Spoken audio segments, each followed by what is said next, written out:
Bom, vocês devem estar vendo aí a minha tela, né? Se não tiverem, me avisem pelo chat. Vou deixar o chat abertinho aqui para verem vocês as mensagens que vocês me mandam, tá? E vamos que vamos. Detectei um Corinthians na área. Não tá fácil, amigão, não tá fácil. Torcer pro Corinthians é só pros fortes, para quem gosta de sofrer. Você entendeu? Não é para todo mundo, não. Mas vamos trabalhar aqui. É o seguinte. A gente começa agora, né, a falar dos outros assuntos do módulo 1. Vocês tiveram aula com a professora Larissa, né, na terça-feira, e aí ela falou sobre o Sistema Financeiro Nacional, que era basicamente isso aqui. Gente, esse quadro, essa tabela tem que estar muito fresca na sua cabeça. É importante, tá? Então você tem lá entidades, órgãos normativos, é tudo conselho, Conselho Monetário Nacional, Conselho Nacional de Seguros Privados, Conselho Nacional de Previdência Complementar. Esses caras são os caras que fazem as normas do mercado, eles são normatizadores, precisa ter isso em mente, legal? Mercado de investimentos. Quem faz as normas é o Conselho Monetário Nacional. Quando a gente fala em investimentos, é investimentos e crédito, tá? Se a gente estiver falando de banco, de instituição financeira, quem supervisiona é o Bacen, sempre, Banco Central. CVM não supervisiona a instituição financeira. CVM supervisiona as instituições que lidam com mercados, com valores mobiliários. Mercado de valores mobiliários. Fechado? Precisa ter isso muito claro, essa diferenciação. Ah, mas e se tiver uma instituição financeira que lida também com valores mobiliários? Aí, beleza. E essa instituição financeira normalmente vai ter uma asset, vai ter uma distribuidora e tudo isso, tá? Então, sob a supervisão da CVM também, tá? Mas a solvência, a capacidade, índice de Basileia, como a instituição financeira tá, se ela tá bem das pernas, se ela tá mal das pernas, isso é coisa do Banco Central de supervisionar. Beleza? Muito bem.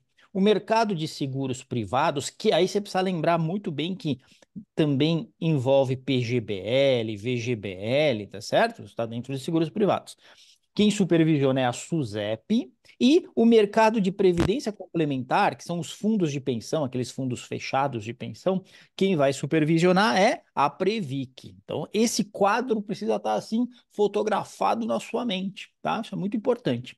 E quem são os operadores? Bom, isso aqui a gente já conhece bem, né? Aqui são os bancos, aqui são as corretoras, as bolsas, as distribuidoras, né? Aqui são todas as sociedades seguradoras e resseguradoras, incluindo sociedades de capitalização e o que a gente chama de EAPC, entidades abertas de previdência complementar, né? Que são basicamente aqueles fundos de previdência complementar abertos, né? Que você vai lá no banco, que o banco entra em contato com você e você consegue adquirir se tornar participante do fundo, beleza?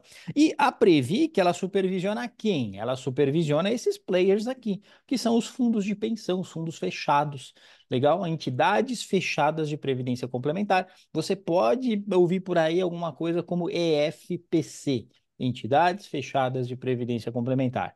Beleza? Então, isso foi a aula passada, a professora Larissa estressou bem esses assuntos, só que esse quadro, você não pode mais esquecer para certificação e para sua vida profissional, tá? Porque te ajuda muito saber onde está cada uma das coisas, tá? Por exemplo, quando a gente fala de código de distribuição, a gente vai ver que fundo de previdência, fundo de previdência aqui, tá vendo? Ele não é produto de investimento, porque produto de investimento está nessa parte de cima aqui, tá? Então, do ponto de vista da legislação, fundo de previdência não está sujeito ao Código de Distribuição de Investimentos. Olha que coisa. Se você lembrar desse quadro aqui e lembrar que isso aqui é seguro, né? Tá dentro de seguros privados, você já mata essa questão que vai aparecer hoje mesmo, né? Então, hoje a gente vai falar sobre isso. Fechou? Beleza? Tamo junto aqui? Então, bora lá, bora ter que trabalhar aqui, falar agora de prevenção à lavagem de dinheiro, essas coisas. Antes da gente resolver as questões sobre prevenção à lavagem de dinheiro, eu tenho aqui um mapa mental que depois eu vou deixar na plataforma que ajuda a gente a visualizar uma série de coisas a respeito desse assunto. Galera normalmente acha esse assunto chato, né?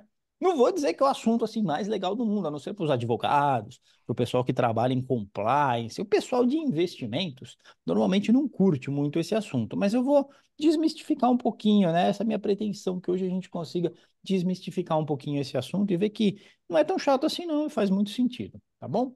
Então olha só, vem comigo aqui, ó. Tá alguma dúvida até aqui? Bom, até agora não falei nada, né? Não falei nada. Vamos lá. Lavagem de dinheiro. O que que é lavagem de dinheiro, pessoal? Lavagem de dinheiro é o conjunto de operações que visa ocultar a origem de dinheiro ilícito. Então, pensa comigo. Se é um conjunto de operações que visa ocultar a origem do dinheiro ilícito, tem que ter um crime antecedente, que é o ilícito. Se fez um ilícito, né? Uma picaretagem, uma bandidagem, isso gerou uma grana suja, um dinheiro ilícito, e a lavagem de dinheiro nada mais é do que operações que tentam dar um ar de idoneidade a essa grana que, na verdade, ela é fruto da bandidagem, tá certo? Então tem um crime antecedente, aí depois vem o crime de lavagem de dinheiro. E o que que acontece? Na prática, as instituições do mercado financeiro, não só elas, né? Instituições de guarda de valores, imobiliárias, né? Corretoras imobiliárias. Estava até vendo aí uma mulher, como é que ela chama? Simone, Simara, sei lá. Ela vendeu uma casa de 10 milhões, tá certo? E quem comprou era dinheiro com origem ilícita. E agora a mulher está encrencada, a Polícia Federal está em cima dela. Porque é o seguinte, quando você vende um imóvel, você precisa saber a origem do dinheiro do comprador, do cara que está comprando o seu imóvel. E mais, os corretores, as imobiliárias, têm que prestar contas à Justiça, à Polícia Federal, né, mais diretamente ao COAF, a respeito dessas operações. Olha que coisa, né? Por quê? Porque faz parte da legislação de prevenção à lavagem de dinheiro. Como a gente está lidando com bens de alto valor, quando o sistema da bandidagem quiser lavar dinheiro, ele não vai lavar dinheiro comprando camiseta do São Paulo, que é baratinha, né? R$ 37 você compra uma camiseta do São Paulo. O que o cara vai fazer? O cara vai querer comprar um apartamento. O cara vai querer comprar o que seja, né? Eu tô zoando o Tony aqui, cara, porque ele tava com a máscara do São Paulo. Mas enfim, ele vai querer comprar essas coisas de alto valor, vai querer depositar o dinheiro no banco, transferir de uma conta para outra, abrir uma offshore, ou não é? Trocar por dólares. Por quê? Porque ele quer perder o contato com aquela origem ilícita. Então, quanto mais longe esse dinheiro ficar da origem ilícita, o que que vai acontecer? A gente vai dar aquele ar de dinheiro lícito, tá certo? A gente não, a bandidagem. Fechado? Beleza. Desculpa aí, mas falseia o Corinthians, mano. 200 pila, tá cara essas camisetas, hein? Tá louco, Tony, você é louco. Olha só, então, o que que vai acontecer? Quando você tem essa, é, a bandidagem se juntando aí para tornar esse dinheiro lícito, normalmente há três fases nessa lavagem de dinheiro, que procura tornar um dinheiro sujo como dinheiro limpo, que é o que a gente chama de COI. COI, colocação, ocultação e integração, tá? Então é um mnemônico para você se lembrar dessas três fases. O que é a colocação? É quando o dinheiro entra no sistema financeiro. Então pensa no tráfico de drogas. Tem lá os aviãozinhos, né? Os caras, molecada que fica vendendo na boca de fumo, tal, recebem dinheiro. Recebe esse dinheiro, deposita em contas de laranjas, muitas vezes, né? Então, caras que nem tem nada a ver com a história, mas abriram uma conta no nome do cara, tal, tem 30 contas, R$ 8.000 em cada uma das contas. Aí esse dinheiro já entrou lá no sistema financeiro. Isso é a colocação. Logo depois vem a ocultação. O que que se faz? Você tem lá um bandidão que está responsável, ele começa a fazer um monte de Pix dessas contas que tinham recebido dinheiro ilícito para uma segunda, para uma terceira, para uma quarta, para uma quinta conta. Então, busca é, acabar com o traqueamento, com a rastreabilidade desse dinheiro, né? Então, deixando bem longe da origem ilícita. E na última fase você tem a integração. O que que é a integração? Depois que chegou lá na sétima transferência bancária entre contas, tem um cara que começa novamente a agregar esse dinheiro numa única conta e aí ele vai lá e compra uma Ferrari. Aí ele vai lá e abre uma offshore no exterior e manda uma ordem de câmbio lá para fora, o dinheiro vai lá para fora. Ou então ele vai numa casa de câmbio, deposita uma grana na casa de câmbio e recebe em dólares, troca por moeda estrangeira. E aí, por exemplo, aquele cara que acabei de falar que ele comprou a Ferrari, depois de alguns meses ele vende a Ferrari. E aí, quando ele for declarar a origem do dinheiro, já tem origem, foi a venda da Ferrari. Mas lá atrás, a compra da Ferrari era com dinheiro sujo, era com dinheiro frio. Estão me entendendo? Então, essas fases a bandidagem usa para travestir esse dinheiro de uma aparência, putz, ó, tem uma origem econômica. Ah, veio dessa empresa. Às vezes a empresa foi aberta com dinheiro ilícito, ela faz uma atividade lá que dá prejuízo no final das contas, né? Você começa a ficar meio nóia, né? Outro dia eu estava num restaurante assim, restaurar assim, comida boa, né? Baratinho, pouca gente. Aí você começa a fazer conta, isso aqui não se paga, dá prejuízo. Será que é lavagem de dinheiro? Será que é só para ter o negócio, para dizer que fatura, mas na verdade o dinheiro vem do ilícito? Você começa a mexer com essas coisas, você começa a ficar meio paranoico, tá certo? Mas é isso, perceberam? Então, COI, colocação, ocultação e integração. Deixa eu tirar aqui o Zap, né? Porque as pessoas ficam me chamando, né? Ficam me chamando. Deixa eu tirar aqui. Ah, tirei, rapaz. Olha lá. Muito bem. Tá certo, gente? Tudo bem? Dúvidas até aqui? Então, precisa lembrar dessas três fases desse mnemônico COI. Bom, e aí o que que acontece? Na prova, você vai ver que vai aparecer o seguinte: os caras vão perguntar qual dessas situações é um indício de lavagem de dinheiro. E como que eu vou saber responder? Sempre que alguma coisa não fizer sentido do ponto de vista econômico, simples assim.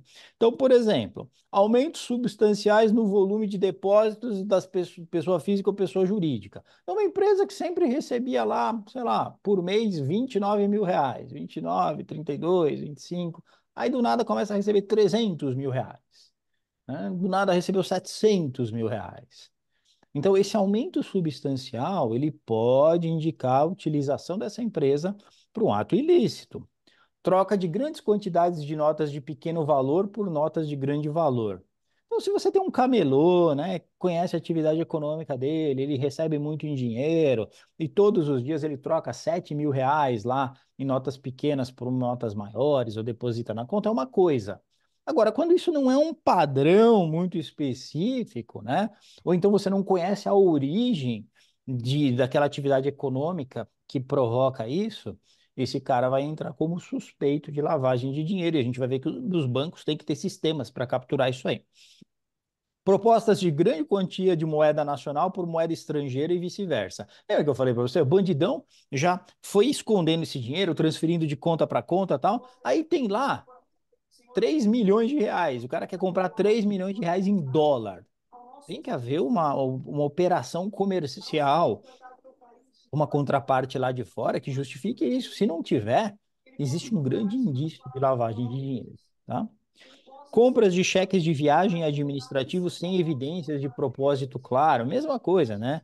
Então, o cidadão não está indo viajar, mas está comprando cheque viagem, por exemplo. Não faz sentido, tá? Pessoal, não esquece de fechar aí o microfone, porque senão fica entrando aí no, na aula, ok? Movimentação de recursos incompatível com o patrimônio e com a renda. Ou então você vai ver, o cara tá lá, declarou que ganha 4 mil reais por mês. E aí ele dá 50 mil reais para lá, 50 mil para cá, 320 para lá, 320 para cá. Então é esse tipo de situação que vai levar à desconfiança, né? Que haja desconfiança de lavagem de dinheiro. Ok? Numerosas contas com depósitos em nome de um mesmo cliente, cujos valores somados resultam em uma quantia significativa. Então, você olha um cliente, ele tem 27 contas na instituição. E tem lá uma movimentação de uns 4, 5 mil reais em cada conta. Não faz sentido isso.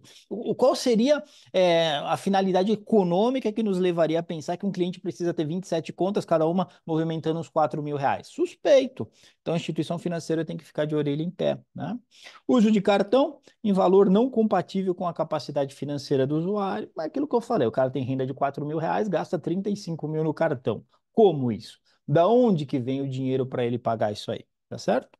Bom, então veja só, tudo isso, gente, é o cara, né, ou o sistema da bandidagem que recebe um dinheiro e precisa dar uma cara lícita para esse dinheiro. Imagina aqueles caras lá que assaltaram o Banco Central, se eu não me engano, em vários lugares, mas teve em Fortaleza, muito fortemente. Aí os caras saíram com milhões de reais em espécie, em grana, em dinheiro. Como é que esse cara vai conseguir utilizar isso? Porque fazer compras no dia a dia, na padoca, você ir em algum lugar e pagar com dinheiro é uma coisa. Mas se você quiser comprar uma casa, você não vai conseguir comprar com dinheiro. E aí você precisa depositar no banco, fazer uma TED, um Pix, alguma coisa. Mas quando você deposita no banco, você chega lá com 1 milhão de reais e deposita no banco, em espécie, não, já vai todo mundo ficar, o que que é isso? O que que é? De onde veio esse dinheiro? Perceberam? Então, o dinheiro ilícito, ele é rastreável de um modo geral e as instituições financeiras têm que prestar contas à Polícia Federal, ao COAF, ao Banco Central a respeito disso, ok? Então, tudo que a gente está vendo aqui é como funciona o sistema legal de prevenção à lavagem de dinheiro. Muito bem. Qual que é o arcabouço legal para a gente do mercado financeiro? A gente tem uma lei chamada 9.613 lá de 98, então já faz tempo pra caramba, aí 26 anos mais ou menos, que essa foi a primeira lei a respeito da prevenção à lavagem de dinheiro que foi aplicada no Brasil e depois ela foi destrinchada em circulares do Banco Central e da CVM pro mercado financeiro. Legal? Então, olha só. Basicamente, essa lei criou o COAF, né? Que é um conselho que está em cima, que está cuidando, justamente recebendo denúncias e está vistoriando o que pode ter de lavagem de dinheiro no mercado como um todo. E essa lei, ela listava quais eram os crimes antecedentes que poderiam ser considerados quando a gente falava de lavagem de dinheiro. Então, antes, nessa lei, falava o seguinte: um crime de tráfico de drogas, um crime de não sei o quê, um crime pode ser considerado antecedente, mas tinha uma lista específica de crimes, tá? Isso mudou. Por que que mudou, professor Careca? Pelo seguinte, porque lá em 2012, na Lei 12.683 de 2012, em vez de você ter uma lista de crimes antecedentes, ficou dito o seguinte: qualquer crime que leve depois o cidadão a ocultar a origem do dinheiro frio, do dinheiro sujo, é considerado um crime antecedente, tá certo? Qualquer um dos crimes, tá? Aqui apagou sem querer, né? Tá vendo? Então, um quadrado vazio. Mas o que eu tinha escrito aqui é que essa lei, ela, além disso, né, de falar que qualquer crime poderia ser crime antecedente, essa lei ela fez uma outra coisa. Antes, dizia-se que algumas atividades que mexiam com muito dinheiro tinham que reportar ao COAF operações suspeitas. Entre elas, lógico, bancos, corretoras, distribuidoras, que mexiam com joias, empresas transportadoras de valores, eram essas atividades. Essa lei de 2012 aumentou o rol de atividades e colocou coisas mais da sociedade moderna que a gente tem, da sociedade contemporânea, do tipo agentes de direitos de imagem, né, que lida com um jogador de futebol, que lida com artistas famosos e assim por diante. Então são caras que lidam com altas quantias de dinheiro. Esses caras precisam reportar qualquer atividade suspeita que eles enxerguem do ponto de vista dos seus clientes, que podem ser lavadores de dinheiro, tá? E ainda no arcabouço legal, a gente tem algumas circulares que foram colocadas, que a gente não precisa decorar quais são, nada disso, mas é saber que tanto o Banco Central quanto o CVM colocam circulares para regulamentar essa questão e as atividades dos bancos. Regulamentar como? Eles vão falar, por exemplo, você recebeu um depósito acima de 50 mil reais em grana, em espécie. Não tem nem o que pensar, você tem que mandar os dados para o COAF. Você tem que comunicar o COAF em até um dia útil, tá? Até 24 horas úteis. Mas tem que analisar alguma coisa? Não tem que analisar nada. Fez um depósito em espécie acima de 50 mil reais, COAF vai ser comunicado, tá bom? Quem foi o CPF da pessoa que fez, ou o CNPJ, então isso já tem que ser mandado automaticamente para o COAF. É um exemplo.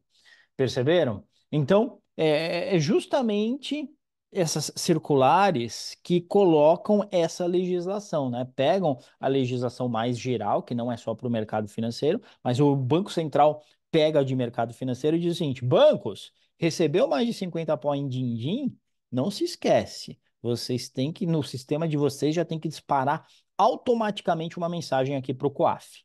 Beleza? Muito bem. Que é o COAF, então? Já já eu falo das penas. Já que eu falei do COAF, eu quero falar o que é o COAF.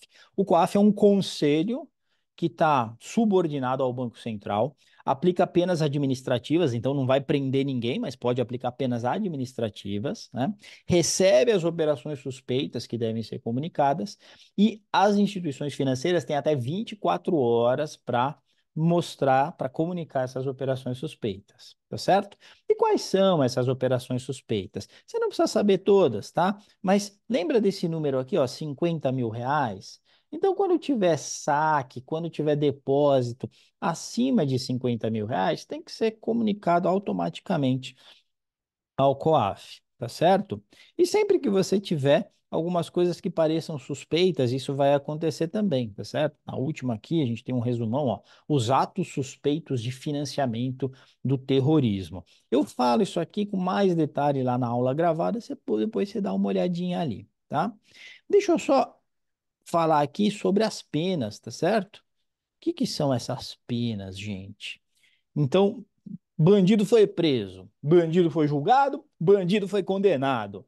Quais são as penas às quais eles estão sujeitos? Primeiro, prisão, chamada também de reclusão. Reclusão é um nome bonito para prisão, tá? Então, reclusão de 3 a 10 anos. Pode ser mais que 3, pode ser menos que 3. Sim, olha só, pode ser reduzida ou aumentada em 1/3 ou até 2/3. O que faz reduzir a pena? Delação premiada. Então, aquele cara que ele colabora nas investigações, ele pode ter redução de pena. E o que faz aumentar a pena? Quando ele é reincidente ou quando a gravidade do que ele fez trouxe muito prejuízo ao sistema financeiro. Então, você pode ter um atenuante ou um agravante. O atenuante reduz a pena, o agravante aumenta a pena, tá certo? Carecão, preciso lembrar desse 3 a 10 anos? Precisa. Então, esse número você precisa saber, de 3 a 10 anos. Fechou? Não esquece disso. Muito bem. Então, olha só. O que pode acontecer? Pena para o bandidão e multa. Não é pena ou multa, é pena de reclusão e multa, tá? Prisão e multa, não ou. Agora, essa multa, ela tem limites, ela tem um teto. Não pode passar de nenhuma dessas três barreiras, tá? Nenhum desses três tetos podem ser ultrapassados. Então, olha só, essa multa pode ser até o dobro do valor da operação ilícita. Então, você estava lavando dinheiro lá em R$ 7 milhões.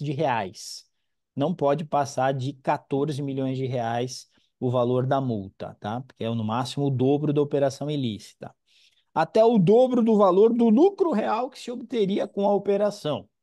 Então, não pode passar do dobro do valor da operação, mas também não pode passar do dobro do lucro que se obteria, e também não se pode passar de 20 milhões. Então, imagina que o tamanho da operação era 50 milhões. O dobro de 50 milhões dá 100 milhões. Então, por aqui, pela primeirona aqui, poderia ter uma multa de 100 milhões. Não vai poder ser 100 milhões, porque o máximo é 20 milhões. Tá? Então, esse teto de 20 milhões não pode ser ultrapassado multa de até 20 milhões. Era 200 mil, 20 milhões agora, não vai me errar isso na prova. Certamente, se tiver essa questão, vai ter a opção 200 mil, vai ter a opção 20 milhões. Beleza? Muito bem. Então, olha só, pode ter prisão e multa, e existe a apreensão daqueles bens que foram adquiridos pelo crime de lavagem de dinheiro, tá certo? E essa apreensão, ela acontece, às vezes, até antes de ser julgado o processo. Por quê? Para evitar a depreciação desses bens, evitar que eles se estraguem. Então, isso pode acontecer.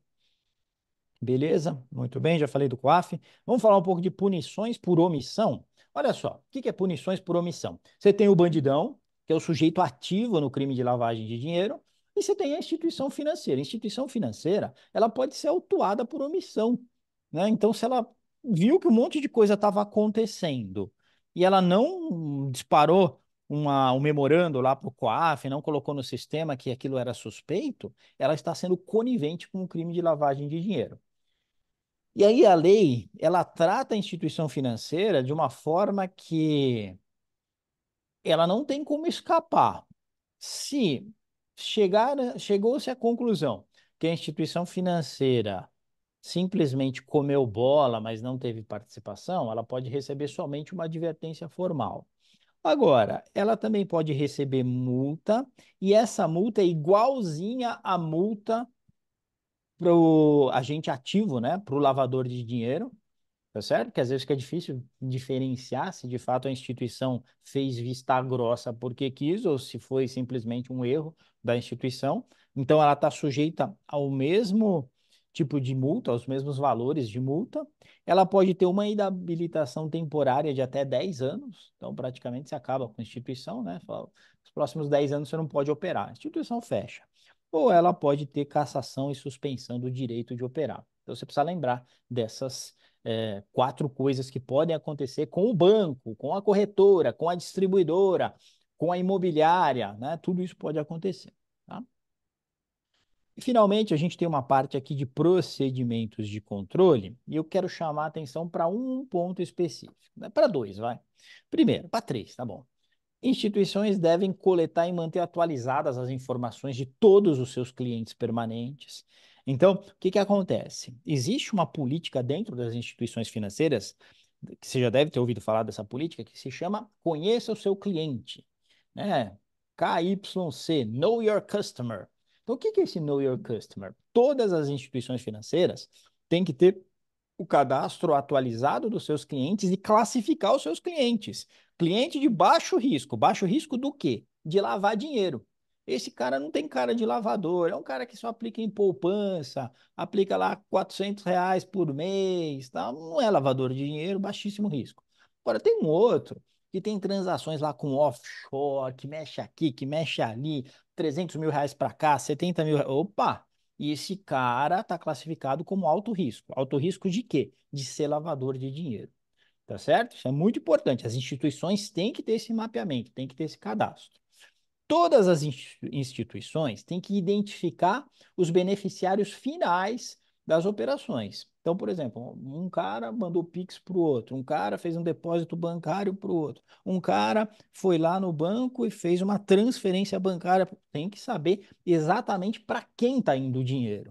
Tá? Então, o destinatário final precisa ser identificado, sempre. E, finalmente, a gente tem aqui a caracterização ou não de clientes como PPE. O que é PPE, meus amigos? PPE nada mais é do que pessoa politicamente exposta. Então, existem uns caras aí na vida do país que eles estão sujeitos a receber propina, a receber benefícios, a receber dinheiro que é fruto de corrupção, tá certo? Então, normalmente são caras metidos com a política. Quem são esses caras? Pessoal que tem mandatos eletivos. O que é mandato eletivo? O cara concorreu à eleição, se tornou prefeito, governador, deputado, vereador e assim por diante, tá certo? Então esse cara é um PPE. E o carecão, mas e aí? O cara é PPE? O cara é PPE? Então os bancos vão ter que ficar de olho nele. Vão ter que ficar monitorando as operações com mais cuidado do que eles fazem com o Barba Branca aqui, tá certo? Então o Barba Branca é um cara certinho, pacato, né? Faz tudo direitinho. Agora, os politiqueiros daí, da vida aí, não, eles recebem um dinheiro aqui, um dinheiro ali. Então, o que que vai acontecer? Os bancos têm que fazer um monitoramento mais aprofundado do que acontece na vida desses caras. Fechou? Então, precisa ter isso em mente, o que são os PPS, tá certo? E aí é só você lembrar, né? É prefeito, senador, esses caras. É também presidente de estatal, né? Se você for olhar na definição da lei, tem todos esses caras aqui também, né? Você vai ter que saber todos esses caras? Não, de um modo geral você não precisa saber, tá? Mas você precisa saber que eles estão dentro do escopo e também os seus familiares até segundo grau estão dentro desse escopo de PPE e ele tem que ter exercido algum desses cargos nos últimos 5 anos, tá? Não, então acabou. Ele era prefeito, deixou de ser prefeito. Durante 5 anos, ele continua sendo PPE. Então você precisa saber disso, beleza? Muito bem. Muito bem, olha lá, Guilhermão aqui com uma pergunta muito relevante, né? Olha lá, isso aqui é bem importante, isso aqui é cobrado na prova, tá certo? De quanto em quanto tempo o cadastro dos clientes precisa ser atualizado? Então, minimamente a cada 12 meses, tá? Pode ser com mais frequência que isso, mas a cada 12 meses o cadastro precisa ser atualizado, tá certo? Aí tem um outro ponto. Cliente saiu fora, o cliente não está mais na instituição financeira. A pergunta que fica, por quanto tempo a instituição financeira, ou a corretora, ou a distribuidora, precisa guardar o cadastro? Olha só, 5 ou 10 anos, tá certo? 5 anos para operações com cartões pré-pagos e recurso em espécie, 10 anos para cheques, liquidações, cheques depositados, instrumentos de transferências e recursos, tá?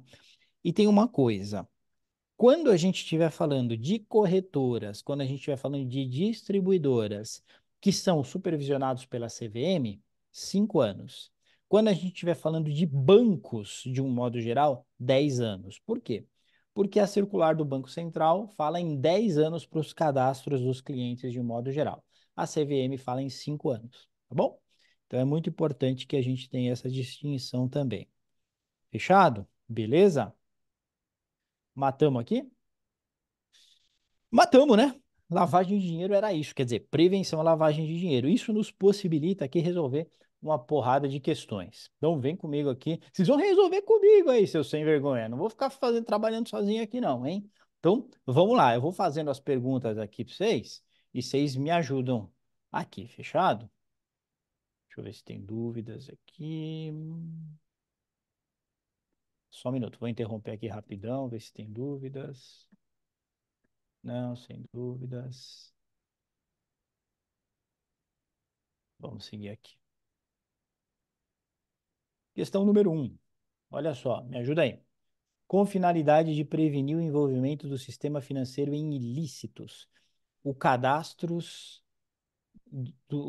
dos clientes e as informações sobre as transações realizadas, qual que é a correta aí? Diz para mim, o que que você acha aí qual que é a correta?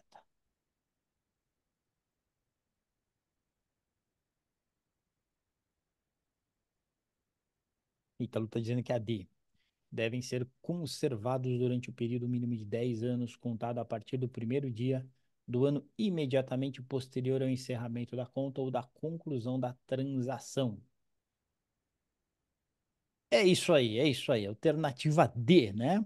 Então, durante 10 anos, para as instituições financeiras, tá? Então, de um modo geral, quando perguntar assim, falar do sistema financeiro ilícito, você vai ser conservador, você vai colocar 10 anos. Se falar o que a CVM diz, for específico da CVM, o correto é 5 anos, tá? Mas se falar de um modo geral assim do mercado, são 10 anos, porque o Bacen fala 10 anos. Então, para os bancos é 10 anos. Fechou? Muito bom. Questão 2. De acordo com a circular 3978. Ô, Barba Branca, você não falou nada dessa circular aqui.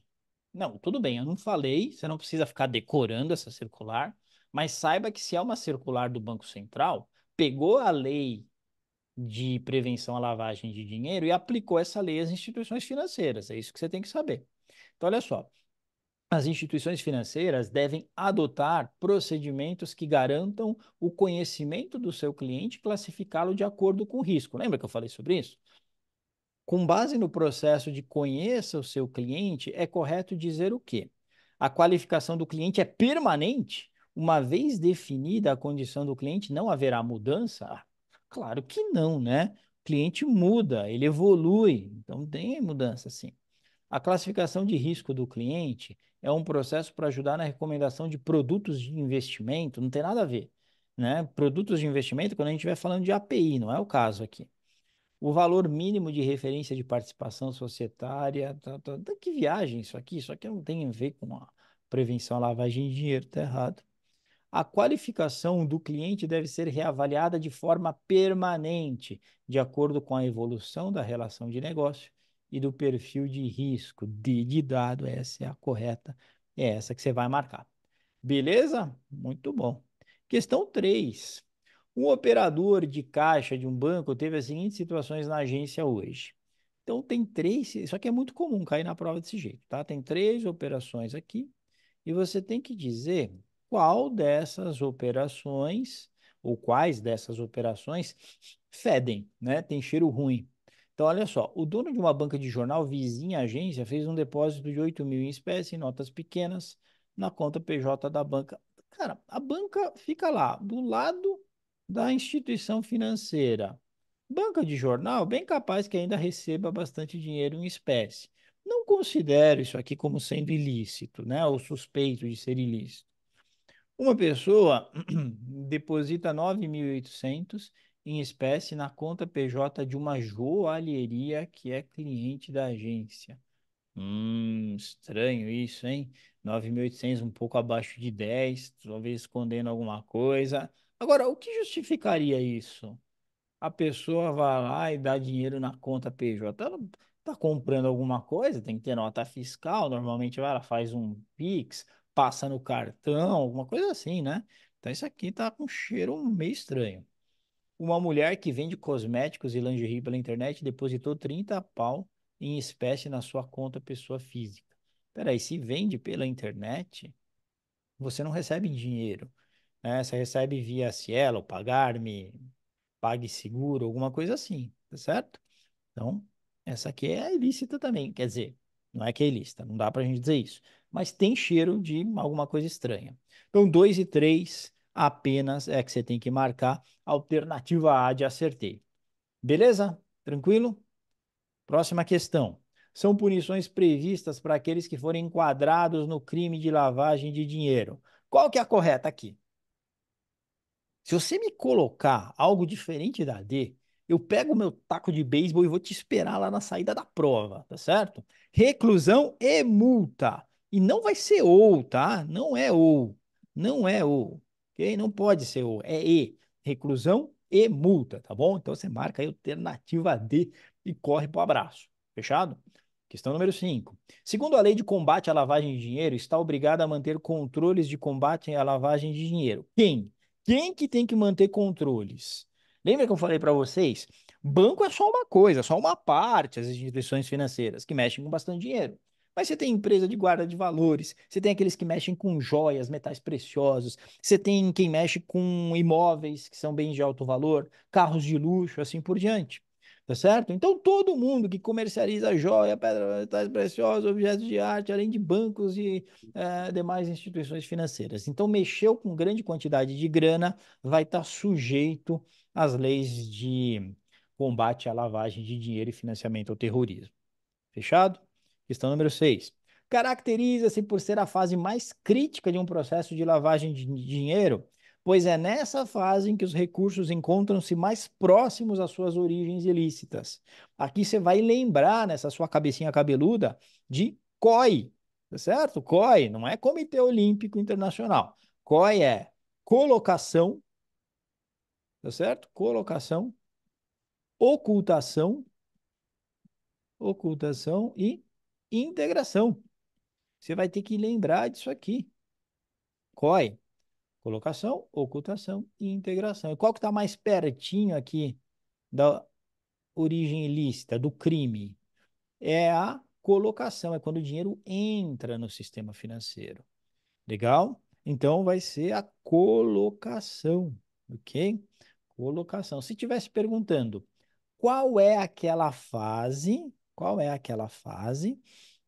em que você tem a transferência do dinheiro por várias contas visando distanciar os recursos da sua origem criminosa. Aí é ocultação, tá certo? Aí é ocultação.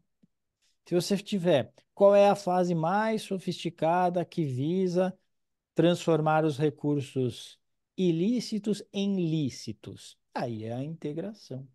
Tá certo? Então a pergunta de fase mais crítica não é a mais difícil.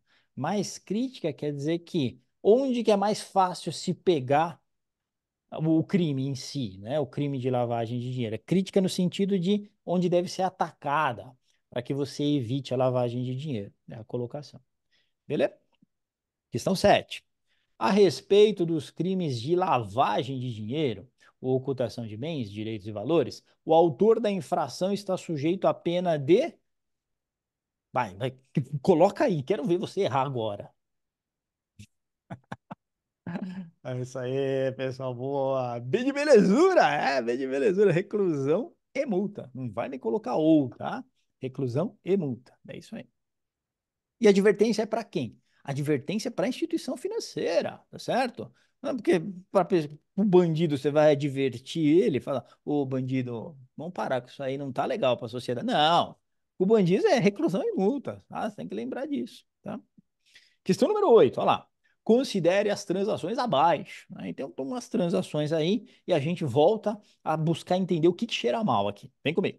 Depósitos em espécie em contas de pessoas que comercializam obras de arte e aeronaves. Não faz o menor sentido esse depósito em espécie para bem de alto valor. Lembra que eu falei para vocês? O cara chega com R$ 1 milhão para comprar uma casa. Não existe isso, certo? Comprar uma aeronave. Aliás, lavador de dinheiro, né? Tinha um amigo, né? Não é que ele não era lavador de dinheiro, mas aí fica aquele amigo do amigo, né? Ele tinha um amigo que morava lá no Canadá e falou que uma vez ele foi na casa, não era um amigo, era um conhecido dele, foi na casa do cara, quase não tinha móveis assim, mas tinha uma porrada de obras de arte. O cara mexia com negócio de internet, de game, videogame pela internet, não sei o que e tal, um monte de obra de arte assim, poxa, típico, lavador de dinheiro sem vergonha, tá certo? Por quê? Depois o cara vende essas obras de arte e fala: não, eu mexo com obras de arte. Mexo com obras de arte, eu ganho meu dinheiro com obras de arte. Mas para ele comprar as obras de arte com a qual ele mexe, ele tinha dinheiro de origem ilícita. Tá certo? Dois, uma ONG recebeu doações e fez um depósito na conta de uma casa no. Mano, o que uma ONG tá fazendo depósito na conta de casa noturna? Bem estranho isso aqui, né?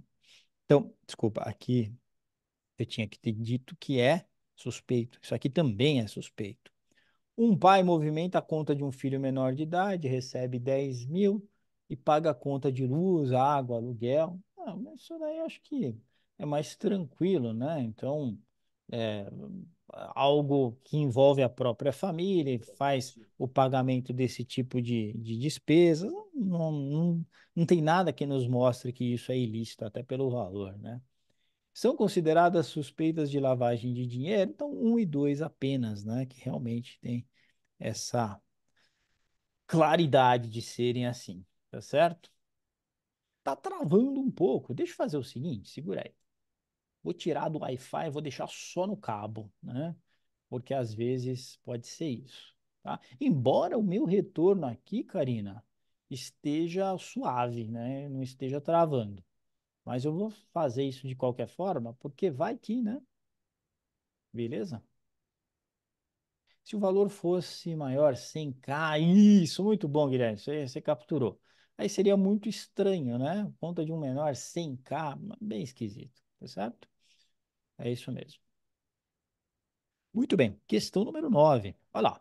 O colaborador de uma instituição financeira, então o cara trabalha no banco, colaborador de uma instituição financeira, atendeu um cliente que fez um depósito de 80K, né? 80 mil, na conta da sua esposa em dinheiro, ok? Ele disse que é dono de uma concessionária. Ele recebeu o pagamento pela venda de um veículo em notas menores, mas como esse pagamento foi feito em dinheiro, ele não queria circular com os recursos. Então, olha o que ele está dizendo. Eu recebi esse pagamento, 80 mil em dinheiro, e eu não queria pegar esses 80 mil e ir na agência que eu tenho conta. Então, o que que eu fiz? Eu fiz esse depósito na conta da minha esposa, tá certo? Não sendo cliente dessa instituição, ele optou por depositar na conta da sua esposa. Como deve proceder o colaborador dessa instituição? Legal? Então lá, o pessoal está dizendo que é a alternativa C. O colaborador deve, pelo meio das instituições financeiras, possibilitar a comunicação da operação ao COAF como operação suspeita no prazo de um dia útil. Perfeito, né? Olha só. Ah, não deve fazer nada? Ah, eu não tenho nada a ver com isso. Não, isso é crime de omissão, tá certo? Uma vez que o depositante cometeu o crime, o colaborador deve comunicar ao Banco Central e à Polícia Federal o ocorrido? Não. Esse colaborador tem que comunicar à área de controles internos do banco. A área de controles internos do banco, ela faz uma análise e manda para o COAF.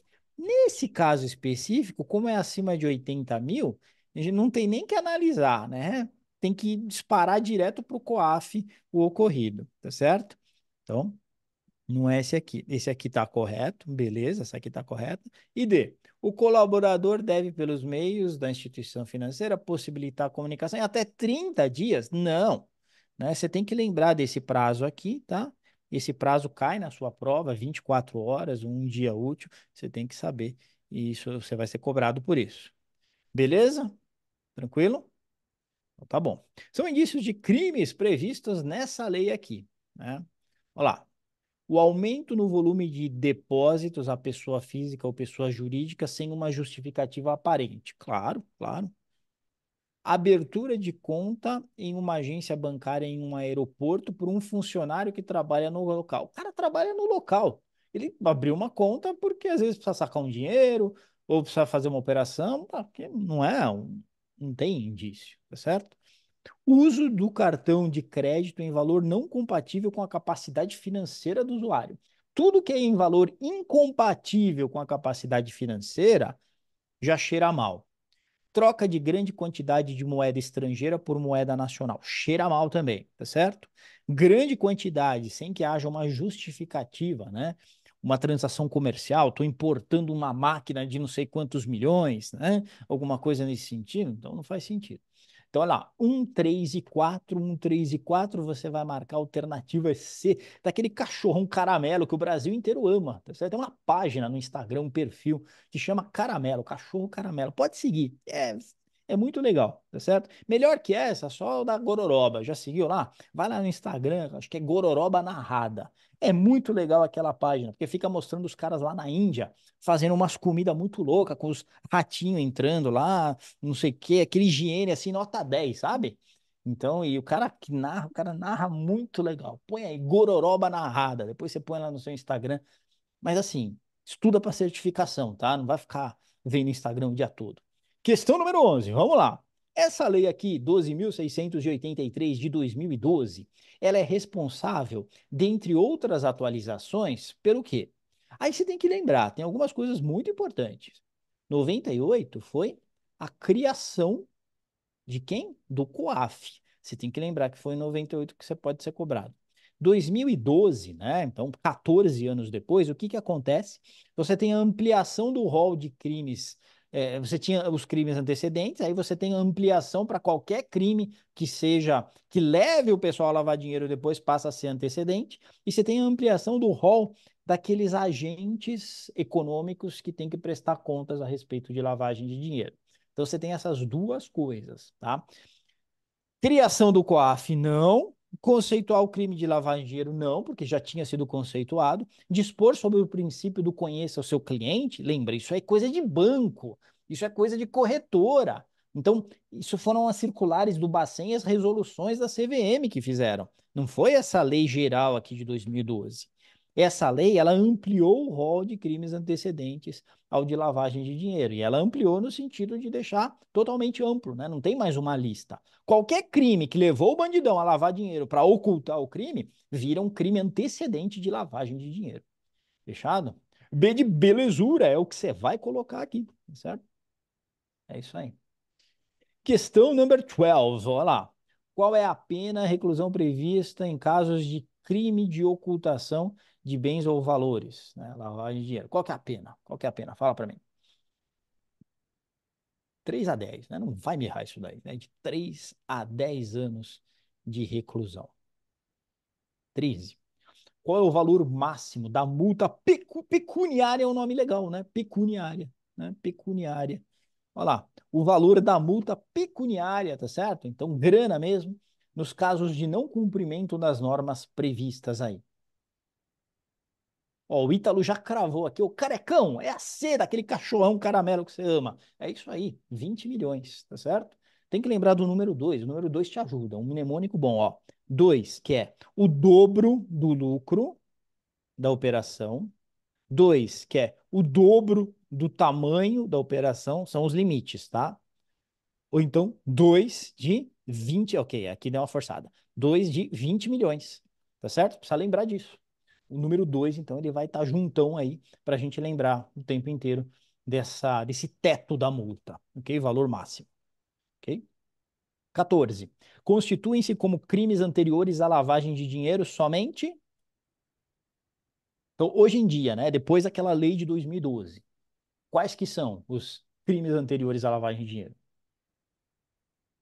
Tutti crime, né? Tutti crime. Não sei se crime é assim em italiano, né? Mas o tutti é. Tutti crime, tá certo? Então, qualquer crime ou contravenção penal, tá certo? Isso daí vai ser crime antecedente ao crime de lavagem de dinheiro. Ok? Very good, my friends. Olha lá. Qual é a pena de reclusão prevista em casos de crime de ocultação de bens e lavagem de dinheiro? Ô, careca, seu sem vergonha. Sábado de manhã, é a quinta vez que você pergunta isso. Pra você não esquecer. Você entendeu? Pra você não esquecer. E marca a alternativa C pra você ver. Eu apareço aí na sua casa hoje à tarde com o meu taco de beisebol pra te acertar. Tá certo? É 3 a 10 anos ou multa? Não! É 3 a 10 anos, tá certo? De reclusão e multa. Alternativa D de deu certo, tá certo? Cadeia e multa, jaula e multa. 16. Segundo a lei de lavagem do dinheiro, ok? Aqui acho que eu já estava cansado, já chutei o balde. Lei de lavagem do dinheiro, não. É lei de prevenção à lavagem de dinheiro. Pô, Felipão, para, mano. Lei de prevenção. Olha lá. Então, vem comigo aí. Vem comigo. O Guilherme já está me falando, o carecão é a B, B de belezura. Está sujeito às penalidades aquele que praticou crime antecedente, mesmo se não fez uso do dinheiro. Então, vamos ver. Está sujeito às penalidades aquele que praticou crime antecedente, somente se fez uso. Está sujeito às penalidades aquele que fez ocultação ou dissimulação do dinheiro proveniente de crime antecedente. O que que vocês acham? A gente precisa separar. Existem dois crimes. Sempre que a gente falar do crime de lavagem de dinheiro, existe um crime antecedente e depois existe um crime de lavagem de dinheiro. São dois crimes, tá? O crime de lavagem de dinheiro, ele é a ocultação ou a dissimulação. Por isso que tem que ser a alternativa D, beleza? A B, olha só, houve um crime antecedente, mas não está nada claro que tenha havido lavagem de dinheiro na sequência. Então ele responde pelo crime antecedente. Quando você comete um crime antecedente, você usou ou não o dinheiro fruto desse crime, você vai responder pelo crime antecedente, tá? Mas o de lavagem de dinheiro é isso, é ocultação e dissimulação de uma grana vindo de um crime antecedente, tá bom? Ficou claro agora, Karina? Me fala aí, tá? Peraí, peraí. Oi, alguém falou alguma coisa? Vou seguir aqui, tá bom? Se tiver alguma dúvida, me fale. 18. De acordo com a Lei 9.613 de 98, essa foi aquela primeira lei, tá certo? Olha só. No que se refere à identificação de clientes e manutenção de registros, competem às instituições financeiras. Então, isso já tinha lá na primeira lei, lá atrás, né? E falava a respeito do que as instituições financeiras têm que fazer. Com o que a gente viu, vocês vão matar isso daqui, tá? Então, olha só. Identificar todos os clientes e manter cadastro atualizado. Tá correto isso daí? Tá correto. Toda instituição financeira precisa fazer isso. Identificar e manter cadastro atualizado apenas dos clientes que realizarem transações que ultrapassam limites fixados pelas autoridades competentes? Não. Né? O cadastro de clientes tem que estar atualizado para todos os clientes. Manter atualizado o cadastro de clientes junto ao órgão que fiscaliza o mercado em que a instituição atua. Perfeito, está correto isso aqui. Então, 1 e 3 são as corretas, a alternativa B de belezura. Ok? 19. Segundo a Lei 9.613 de 98, qual é o prazo máximo para comunicação ao COAF de uma operação suspeita?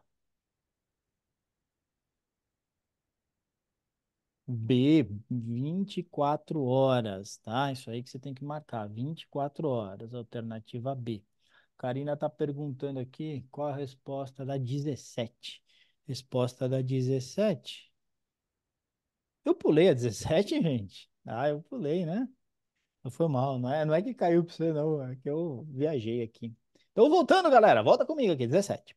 As leis 9.613 de 98 e 12.683 de 12 e as circulares do Bacen determinam os grupos de pessoas físicas e jurídicas que estão sujeitas aos mecanismos de controle com o objetivo de combater o crime de lavagem de dinheiro, entre os quais estão, e aí tem uma porrada de caras aqui.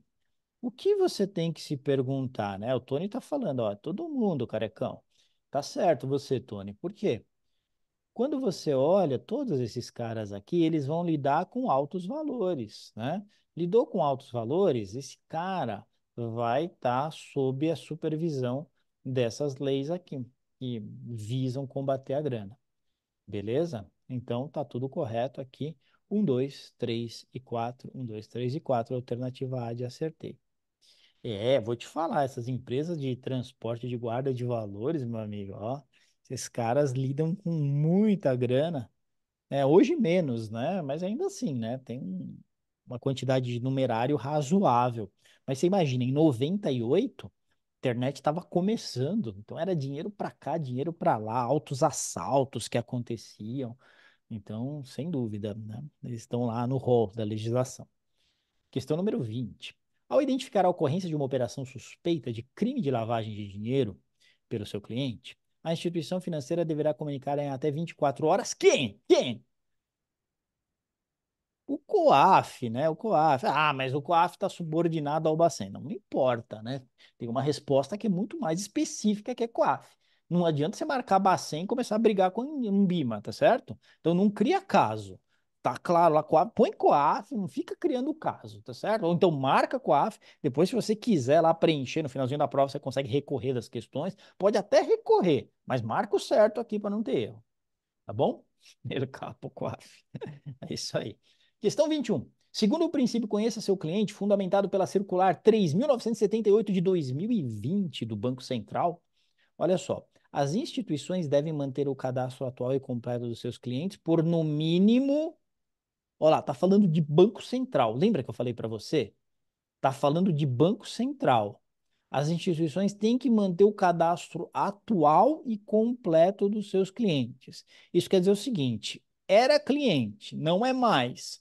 Por quanto tempo tem que se manter esse cadastro? Por 10 anos. Se tivesse falando de uma resolução da CVM, que lida com corretoras, distribuidoras de valores mobiliários, seria 5 anos, tá? Mas está falando de banco, de instituição financeira. Então vai ser 10 anos. Ok? Beleza? Ok, muito bom. Essa ideia de cadastro atual quer dizer o seguinte: se o cara vai fechar a conta, você tem que se certificar que naquele momento o cadastro está atual, tá bom? É isso aí, Ítalo, muito bom. Questão 22. Saques em espécie devem ser comunicados ao COAF caso o volume financeiro sacado seja igual ou maior que. E aí?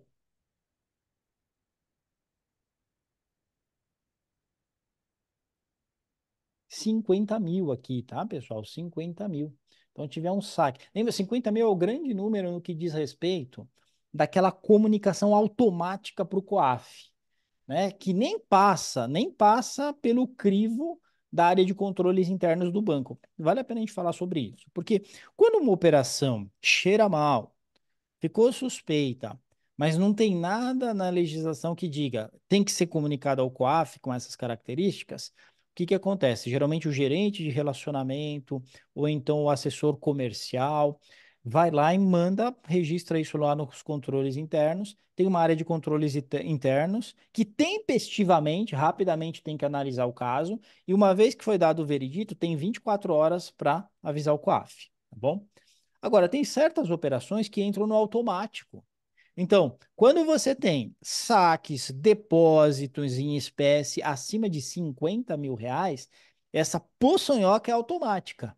Então, já o sistema do banco tem que estar configurado de modo que já dispare automaticamente uma comunicação para o COAF, tá? Então, 50 mil você tem que colocar aqui. Beleza? 23. Galera, 23 é o seguinte, eu preciso voltar para cá e a gente precisa conversar um pouquinho sobre um outro assunto, que é o assunto da utilização indevida de informações privilegiadas, tá certo? Muito bem, olha só, o que que a gente vai ter aqui? Quando a gente falar de informações privilegiadas, a gente vai falar de insider trading, a gente vai falar de front running, A gente vai falar basicamente desses dois, e aí tem dois princípios éticos que eu quero falar depois, que também podem cair na sua prova. Então, o que que é insider trading, o que que é front running e qual a diferença entre os dois? Insider trading é quando o detentor de uma informação privilegiada utiliza essa informação para ganhar grana. Tá certo? Então, por exemplo, vou dar um exemplo muito clássico. Você tem lá um conselheiro de uma grande companhia, então ele faz parte do conselho de administração, então ele tem acesso a resultados da companhia que muitas vezes não foram divulgados ainda para o mercado, e ele vê, caraca, a companhia foi bem pra caramba nesse último trimestre, a ação vai subir quando isso for divulgado para o mercado. Aí o que que o cara faz? Ele vai lá e compra os papéis antes do mercado saber desses dados, compra por 10 e aí quando esses dados vêm à tona, o papel sobe para 12. Aí depois ele vai lá e vende a 12. Então ele usou informação não pública, porque informação privilegiada, gente, é sinônimo de informação não pública, tá certo? Informação privada que você detém, mas o mercado não detém. Se você faz uso dessa informação em benefício próprio ou de terceiros, você está cometendo crime de uso de informação privilegiada e, mais especificamente nesse caso que eu citei, insider trading. Então, você é um insider porque você está dentro daquela instituição, insider dentro, né? Insider. E aí você faz o trading utilizando aquela informação privilegiada que você tem por ser insider. Beleza? Muito bem. Aí a gente tem um outro tipo de operação que se chama front running. Então, front running é correr na frente. Isso é front running. Qual que é a ideia aqui? A ideia é o seguinte: você trabalha no mercado financeiro e aí seu cliente falou o seguinte: seu cliente é um grande fundo de pensão. Ó, a gente tem 50 milhões aqui para comprar nessa small cap, tá?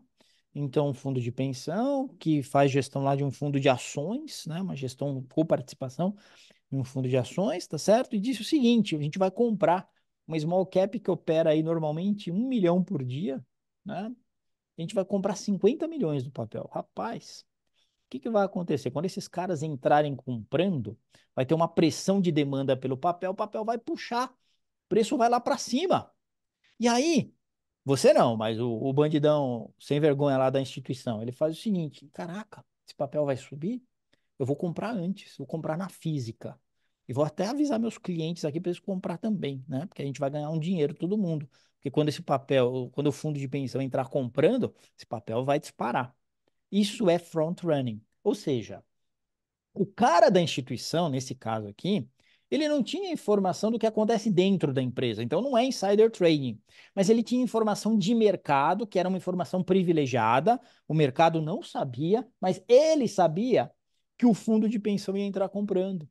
Então o que que ele faz? Ele se antecipa, ele faz um front running, ele está cometendo crime, tá certo? Isso é uso de informação privilegiada chamado front running. Legal? Muito bem.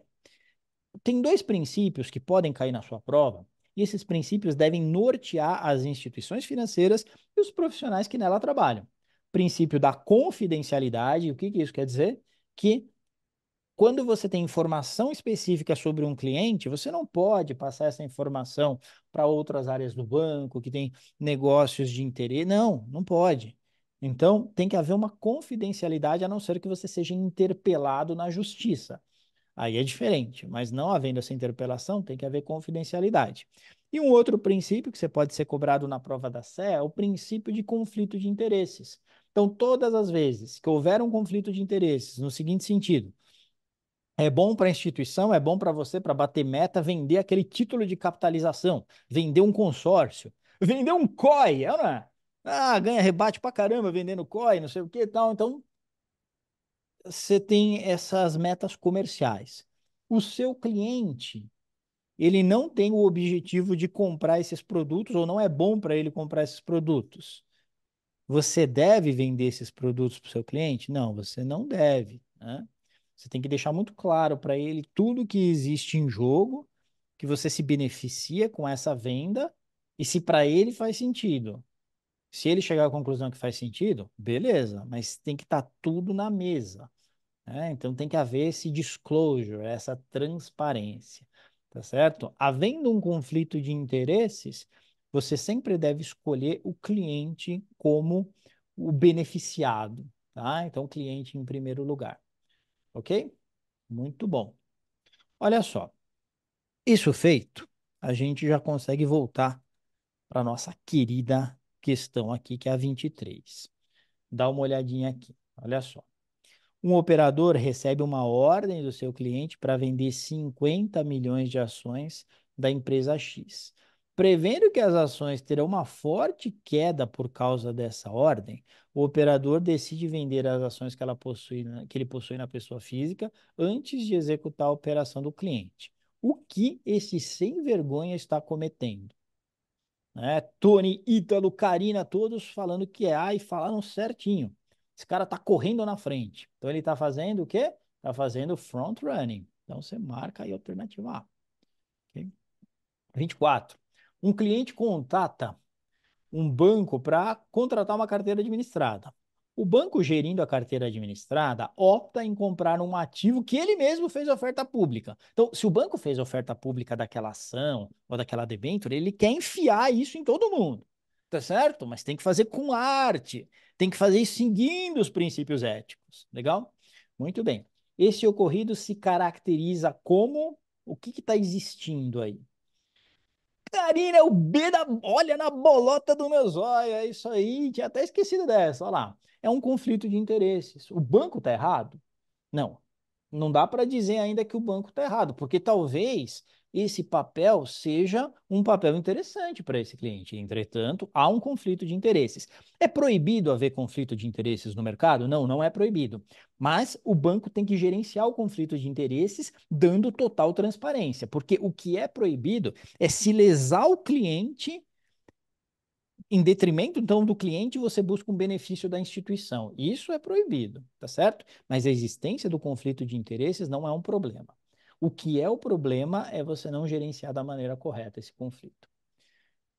Questão 25. Um exemplo de prática de insider trading caracteriza-se quando um operador faz o quê? Guilherme fez uma boa pergunta aqui, hein? Como evitar um aviso já basta? Exato. Então tem que ter disclosure no seguinte sentido: olha, esse ativo, a oferta pública desse ativo foi coordenada pelo banco, mas acreditamos que seja aderente aos seus objetivos por causa disso, disso e daquilo. Tá certo? Então, isso é muito importante. Remuneração e aí por comissão. Ah, meu amigo, isso daí eu vou te falar. Essa a questão do rebate, Ítalo, é uma discussão muito forte hoje. Olha só, o que que acontece? A gente tinha as plataformas fechadas há uns 15 anos. A XP fez um serviço imenso ao mercado com a plataforma aberta. Isso foi muito bom para o mercado. Porque aí depois veio o BTG, vieram outros caras, né? E os bancos começaram a ficar espertos. Ó, a gente não dá para a gente ficar só colocando produto meia boca, a gente precisa colocar produto legal, porque agora a concorrência é muito forte. Só que hoje existe um outro debate muito grande, né? Tem até uma galera aí processando o escritório da XP e tal, não sei o quê, e é muito nessa linha. Por quê? Porque você tem escritórios muito bons, eu conheço escritórios muito bons, que eu tiro o chapéu, escritórios vinculados à XP, ao BTG e tal, mas você tem outros escritórios que tem uma área lá, que é a área de maximização de resultado para o escritório. E aí já sai um relatório logo de manhã. Ó, esse produto, você manda bala, porque isso aqui dá um rebate animal para nós, né, como escritório, e para você, como agente autônomo que está aqui com a gente. Percebeu? Então, em todo o mercado, há os caras éticos e há os caras antiéticos.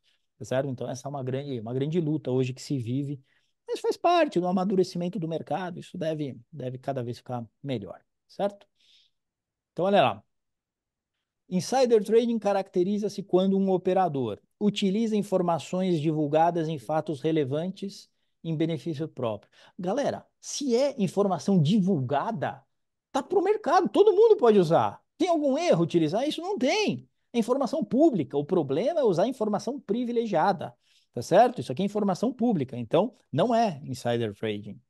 Divulga informações sobre seus clientes para terceiros, buscando vantagens e ganhos pessoais. Isso aqui é um problema, mas isso aqui é falta de confidencialidade. Isso aqui não é insider trading. Ok? Compra ações para sua carteira pessoal ao identificar no sistema da bolsa significativas ordens de compra dessas ações. O que tem de errado nisso? O cara está lá no sistema da bolsa. A informação é pública. Então ele vai lá e comprou. tem problema nenhum. Utiliza informações privilegiadas, ou seja, que o mercado não tem acesso, em benefício próprio ou para beneficiar as carteiras dos clientes que administra. Isso aqui está errado, é essa que você tem que marcar. Beleza? Isso é front running. Desculpa, insider trading. Questão 26. Um colaborador. O tempo passa. Os antigos entenderão, né? Entendedores entenderão. Olha lá. Um colaborador de uma corretora de valores está praticando front running ao ter que tipo de conduta? Então, agora a gente está falando de front running. Essa aqui era de insider trading. Agora a gente está falando de front running. Então, o que é o front running? Lembra sempre o seguinte: o front running é quando o cidadão toma conhecimento de que alguém do mercado vai fazer tal direcionamento, vai comprar ou vai vender forte, tá? Front running é isso, você corre na frente. Você não, né? O bandidão, corre na frente, tá certo? Se você olhar aqui, é a alternativa C, a única que cabe, não é? Olha lá, efetua para si a compra de um determinado ativo tão logo tome conhecimento de uma ordem de compra relevante referente ao mesmo ativo a ser realizada pelo cliente, tá certo? Isso é front running, correu na frente.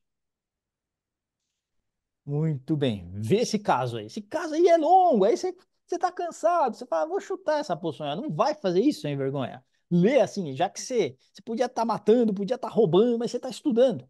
Então, já que você estudou tanto, né? Você vai chegar lá no dia da prova e vai ter toda a paciência do mundo. Vai usar todo o tempo. O cara vai te chutar porque acabou o tempo e aí você vai ter certeza que respondeu tudo como precisava. Ó, a Siri quer falar. Não, para ninguém, Siri. Fica na sua. Olha lá. Um operador de uma corretora de valores recebe de um cliente por telefone uma ordem de compra de determinada ação. Durante a conversa, para a transmissão da ordem, o cliente comenta que espera ter lucro com essa venda de ações no futuro, pois essas deverão se valorizar devido aos resultados positivos da empresa emissora a serem divulgados em breve. Esse operador sabe que o cliente trabalha na empresa de auditoria, atualmente responsável por auditar as demonstrações financeiras da companhia, tá certo? Ao executar essa ordem, ao executar a ordem desse cliente, o operador decide comprar para si as mesmas ações. Diante desse cenário, podem ser configurados ilícitos. Então, o que aconteceu aqui? Quais foram os ilícitos? Cuidado, isso aqui eu vejo que às vezes o pessoal se engana, né? O que vocês acham? Ó, o Tony está dizendo que é a A.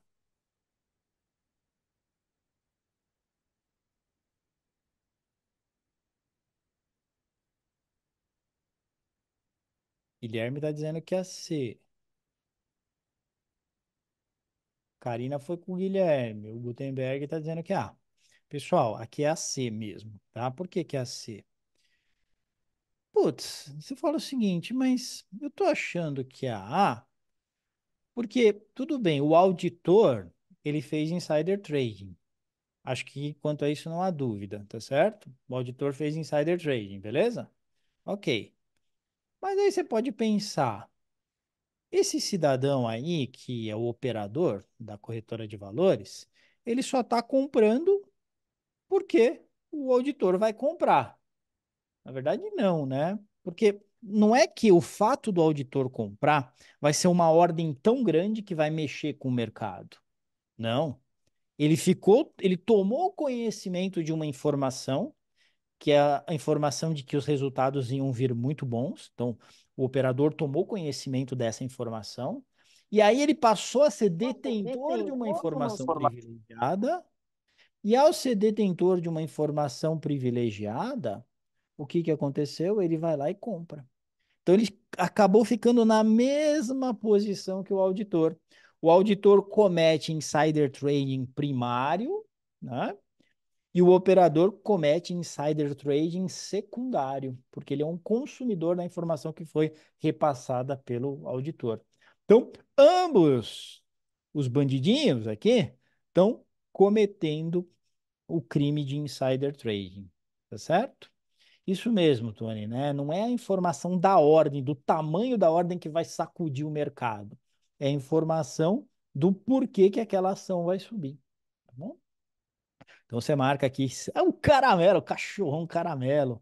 É ele que você vai marcar, tá bom? Legal. 28.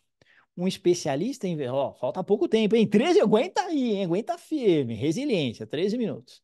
Um especialista em investimento obtém a informação de que um fundo de pensão colocará no mercado uma ordem de compra significativa de determinada ação, com probabilidade de elevar os preços do ativo.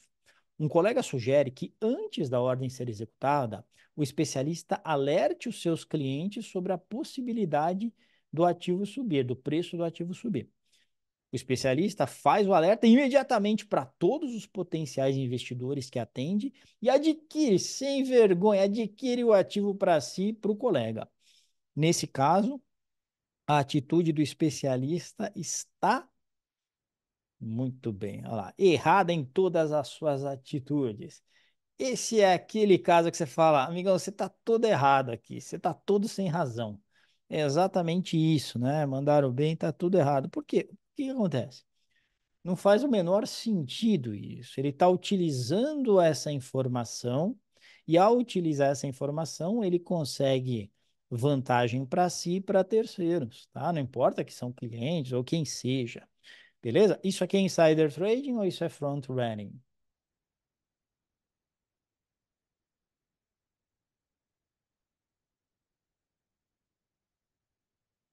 Isso é front running, perfeito, muito bom. O conceito de confidencialidade é o conceito, Guilherme, de que a instituição financeira e os seus colaboradores não devem abrir, né, não devem passar informações a respeito dos seus clientes para terceiros, tá?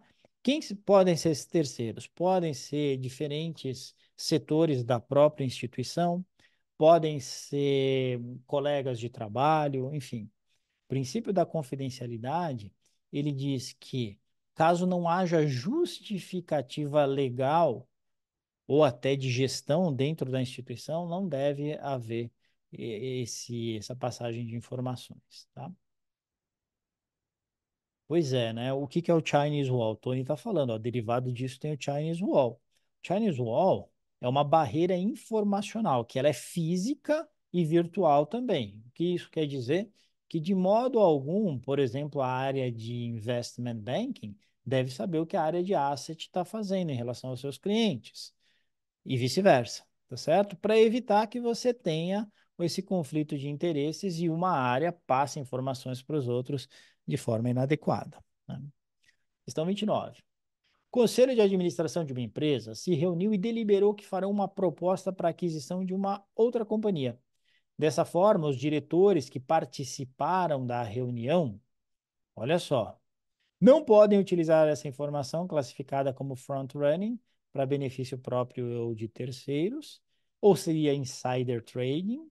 Podem utilizar essas informações para realizações no mercado, a CVM autorizando. O que que vocês acham? A galera tá mandando bem demais. Alternativa B, né? Isso aqui é insider trading porque é uma informação privilegiada a respeito da companhia, tá? Então é essa que você tem que marcar. 30. Para a gente fazer a 30, posso só trazer aqui um negócio para vocês, rapidão? Cadê minha lousa? Tá aqui minha lousa. Ó. Ó, isso aqui é vocês no futuro, hein? CFP, essa matéria. Vem comigo aqui, ó. Dá uma olhada. Você tem, basicamente, e isso é uma matéria nova que entrou razoavelmente recentemente no programa da SEA, que fala sobre ilícitos de mercado dessa forma, tá? Ilícitos de mercado. No sentido de uso de informação ou atuação ilícita no mercado. Então, você tem aqui manipulação de preços. Galera, manipulação de preços é algo bem grave, tá certo? O que que é manipulação de preços? Imagina, tem duas instituições que querem super valorizar o preço de uma ação e fica uma vendendo para outra, mas sem fundamento econômico. Então, vende por 10, depois por 10,10, por 10,20, por 10,30, por 10,40, por 10 para o mercado achar que aquela ação está subindo, né? Aí vai para um novo patamar e depois eles entram vendendo um estoque de ações que eles tinham na sua carteira. Isso é manipulação de preços. Isso é condição artificial de mercado. tá certo? Quem faz isso está sujeito apenas, sai fora, apenas de 1 a 8 anos de reclusão. 1 a 8 anos de reclusão e sempre tá, pessoal? E multa. Beleza? Isso é bem grave, isso é grave pra caramba. Aí depois você tem um segundo ilícito que é grave, mas não tão grave, que é uso de informação privilegiada. Carecão, por que que não é tão grave? O que que você está falando aí? Tá passando pano para esses caras? Não, não é isso. O que eu estou dizendo é, isso aqui pode afetar o mercado como um todo. Então, o prejuízo que pode advir disso para o mercado é muito grande, para diversos players do mercado.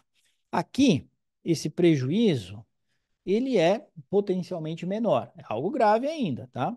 O uso de informação privilegiada, e aí a gente viu front running, insider trading, tá certo? Que é isso? Ele dá como pena 1 a 5 anos de reclusão e multa, tá certo? E multa. Perceberam que aqui está diminuindo. Por quê? A manipulação de preços é o mais grave. Esse aqui já não é tão grave assim, embora tenha a sua gravidade. Não, não é. E três, você tem o exercício da profissão de forma irregular. Então, por exemplo, você não é CEA e você está indicando investimentos como se você fosse um consultor de investimentos, tá certo?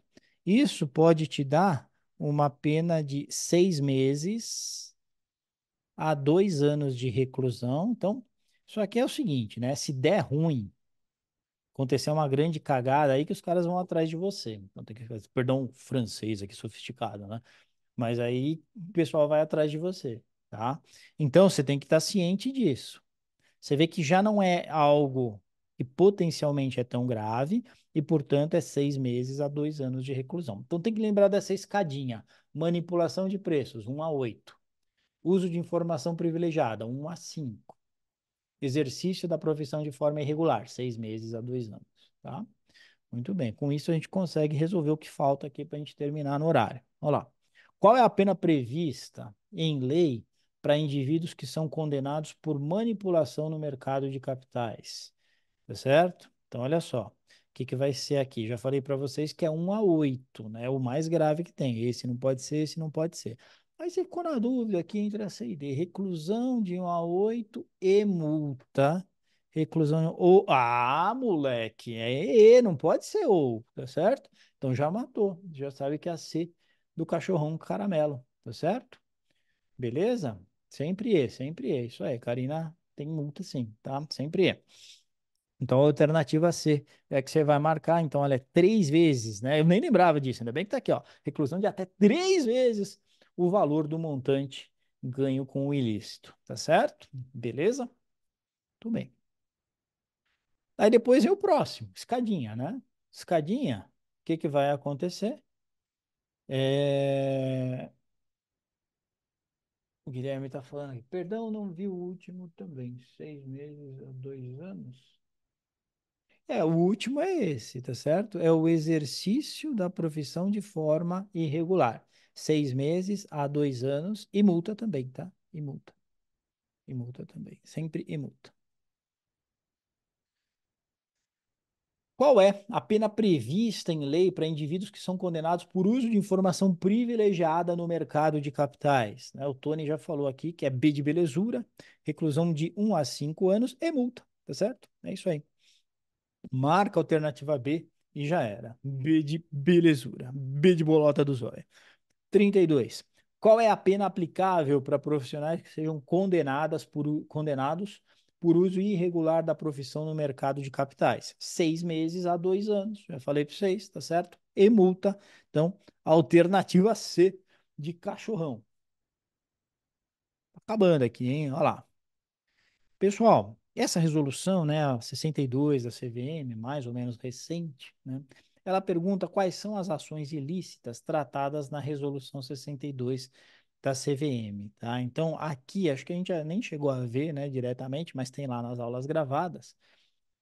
O que está ipsis literis lá na resolução são essas quatro ações, tá?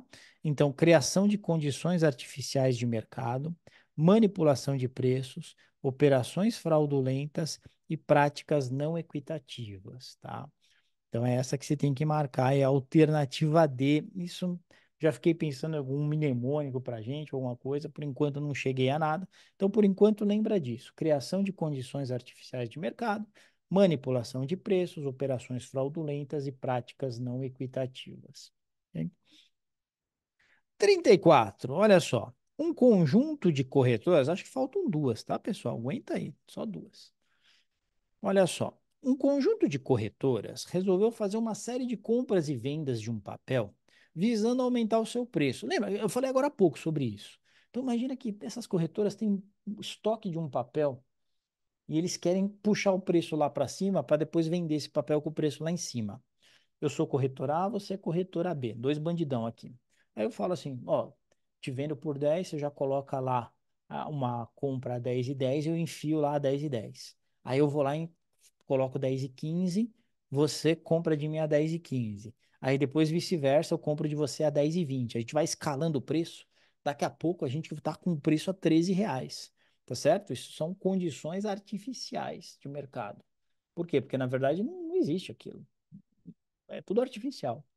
Operação Zé com Zé que a gente fala, certo? Então, foi subindo, foi subindo e aconteceu esse treco aí, certo? Então, o que está acontecendo? Você está tendo uma manipulação de preços aqui, tá certo? E essa pena é de 1 a 5 anos, tá certo? Com multa de até 3 vezes o montante da vantagem obtida. Então, essa aí que você vai colocar na alternativa D. Beleza? Muito bom. Ah, não, né? Falei besteira. Desculpa, pessoal. É a alternativa A, né? Porque é 1 a 8 anos, né? Presta atenção aí, professor! Foi mal, foi mal.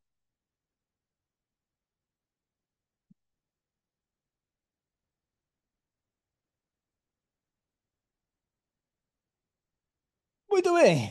Terminando. The last one. The last one. Foi mal, Guilherme. Ah, o professor também erra, pô. O professor também erra. Olha lá. Questão 35. São exemplos de atos ilícitos de manipulação de preços no mercado de capitais.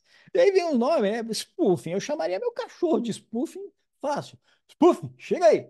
Spoofing, de pé. Spoofing, deitado. É, pois é. Olha só. Spoofing e layering. O que que é spoofing e o que que é layering? Spoofing nada mais é do que um tipo de operação em que você coloca uma ordem fictícia lá no mercado, tá certo? Então imagina que o mercado está operando lá, você tem o book de compra lá, tem gente comprando a 10,01, 10,01, aí tem um outro cara comprando a 10, outro comprando a 10, um outro comprando a 9,99, essas são as compras.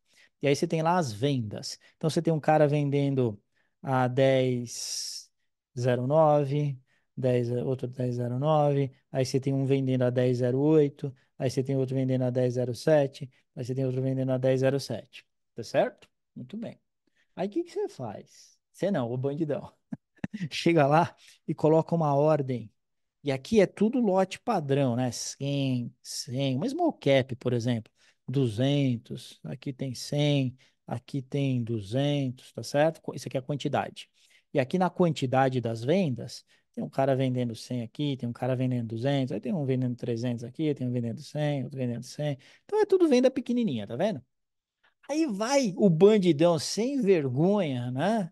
E coloca lá, que era uma compra de 10 mil papéis, 10 mil, 10 mil papéis a 9,93, tá certo? Ok? 10 mil papéis a 9,93. Aí quando entra essa ordem, o mercado dá uma puxadinha já. Opa, tem um cara, uma barreira forte aqui. Aí quando o mercado dá uma puxadinha, esse cara põe esses mesmos 10 mil papéis a 9,97, tá certo? E ele começa a fazer isso sistematicamente, sem de fato querer adquirir esses papéis. Então, se começar a voltar o preço, começar a baixar para ficar perto da oferta dele, ele tira. A bolsa, ela monitora tudo isso, tá? Tem um órgão dentro da B3 que chama BSM, né? Que faz exatamente isso. Os caras ficam monitorando se tem algum sem vergonha fazendo spoofing. Ou seja, quer só assustar o mercado. Coloca ordens fictícias para direcionar o preço e se aproveitar desse direcionamento, tá bom? Então, se isso acontecer num nível de preço somente, né? O cara entra e sai num nível, chama spoofing. Se ele colocar várias ordens em diferentes níveis, então, por exemplo, a 9,93 ele fez uma, a 9,87 outra, a 9,96 outra. Isso chamam camadas, né? Layer é camada, em inglês isso é layering. Então, em ambos os casos, o que que cidadão está fazendo aqui? Está colocando ordens para tentar direcionar preço. Isso é errado, isso é um ilícito, porque é uma condição artificial de mercado. Então, alternativa A, spoofing e layering, tá certo? Que você tem que colocar aí. Beleza? Ó, acabou, hein? Demorou, mas acabou, pô. Isso aí, bem produtivo, né? Quero saber se vocês têm dúvidas, angústias, sonhos para sua vida. E aí, tranquilo? Professor, posso tirar uma dúvida? Claro, Guilherme, manda bala. Achei melhor falar aqui pelo áudio, mais fácil. É mais uma curiosidade, talvez. Beleza? Referente ao item 3 de exercício da profissão de forma irregular. Sim. A que ponto que considera esse exercício, né, irregular? Por exemplo, eu falar de uma ação para um conhecido, eu mandar um e-mail, quando que isso é configurado um crime de fato? Então, o grande ponto que a gente percebe que é a prática do mercado, a legislação ela é bastante ampla, tá? Então, o que você vai ver é que, de um modo geral, a legislação ela não vai dar detalhes sobre isso, ela é genérica. O que a gente percebe é que quando dá ruim, quando as pessoas começam a perder dinheiro com uma operação que foi indicada de forma indevida, aí é que os órgãos reguladores vão atrás, né? E isso pode até se configurar numa, pode ir até para a esfera penal, né? E aí você acaba podendo ser preso e tal. Então, de um modo geral, vai acontecer quando houve uma perda significativa e uma perda material, tá? Esse é o primeiro ponto. E o segundo ponto é, se sistematicamente você tem feito isso e fica claro que essa é uma atividade profissional sua indevida, então você não tem as certificações necessárias e tal, aí vão ir atrás de você. Agora, se na pessoa física, você sendo investidor, você comenta algo com alguém e tal, tranquilo, eu não escreveria, tá? Se eu não tenho essa certificação, eu não mandaria por e-mail, nem por WhatsApp, tá? Então, mais numa conversa assim, ó, a gente vê lá, o pessoal do banco fala isso, tu está conversando com um amigo, beleza. Mas do ponto de vista profissional, eu não colocaria nada registrado de modo que isso possa vir a me comprometer, tá? Mas eu, Entendi. assim, sendo muito honesto, tá, Guilherme? Essas coisas estouram quando dá ruim, né? É típico, é típico. Tá? Pessoal, segue firme aí, ó. Terça-feira tem aula, começa módulo 2 na terça-feira. Então é importante que vocês façam as aulas gravadas antes para chegar aqui na aula e só dar aquela escovada, tá bom? Combinado? Um abraço aí pra vocês. Tchau, tchau. Bom sábado, bom fim de semana. Tchau, Valeu. tchau. Obrigado, professor. Até mais.